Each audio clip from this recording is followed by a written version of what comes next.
कर्म स्वभाव से ही मनुष्य को बांधने वाले हैं, वे ही मुक्ति देने वाले हो जाएं।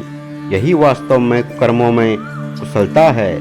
मुक्ति योग से होती है, कर्मों में कुशलता से नहीं। योग का आदि और अंत नहीं होता, परंतु कर्म कितने भी बढ़िया हों, उनका आरंभ तथा अंत होता है और उनके फल का भी संयोग तथा वियोग होता है। जिसका आरंभ और अंत संयोग तथा वियोग होता है, उसके द्वारा मुक्ति की प्राप्ति कैसे होगी? नाशवान के द्वारा अविनाशी की प्राप्ति कैसे होगी? सम्मान भाव तो परमात्मा का स्वरूप है, अतः महत्व योग का है, कर्मों का नहीं। दोस्तों, आइए श्रीमद् भगवद गीता अध्याय 2 श्लोक 50 का अनावरण और विश्लेषण करते हैं, जिसमें महत्व योग, ज्ञान का योग की शक्तिशाली अवधारणा को प्रकट किया गया है। यह श्लोक कर्मों को बिना फल की आसक्ति के करने की कला सिखाता है। जाने कि कैसे यह शाश्वत ज्ञान आपके भीतर शांति का संचार कर सकता है, स्पष्टता को बढ़ा सकता है और आत्म साक्षात्कार की ओर आपका मार्गदर्शन कर सकता है।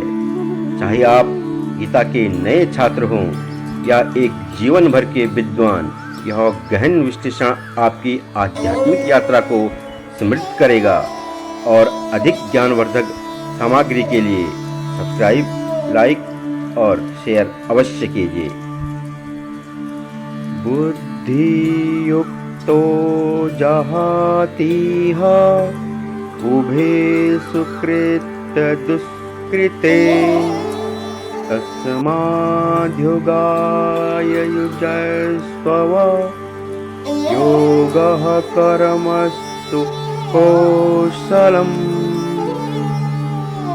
हे अर्जुन, बुद्धि योग की शरण में आने से बिना फल के काम करने वाला इसी दुनिया में पाप और पुण्य से मुक्त हो जाता है। हे अर्जुन, समता युक्त मनुष्य जीवित अवस्था में ही पुण्य पाप का त्याग कर देता है, अर्थात उसको पुण्य पाप नहीं लगते, वह उनसे रहित हो जाता है। जैसे संसार में पुण्य पाप होते ही रहते हैं, पर सर्वव्यापी परमात्मा को वे पुण्य पाप नहीं लगते, ऐसे ही जो समता में निरंतर स्थिर रहता है, उसको पुण्य पाप नहीं लगते हैं।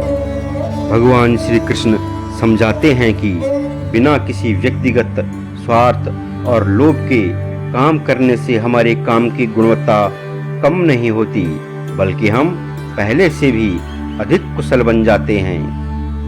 दोस्तों, निष्काम कर्म योग की ओर इशारा करता है, जहाँ कर्म को बिना फल की चिंता के निष्पादित करना सच्चा मार्ग माना गया है।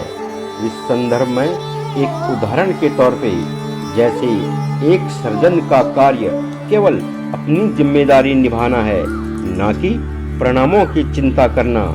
जब वह निस्वार्थ होकर मरीजों की सर्जरी करता है, तो वह बिना किसी मानसिक बोझ या डर के अपने कौशल का उच्चतम स्तर प्रदर्शित करता है।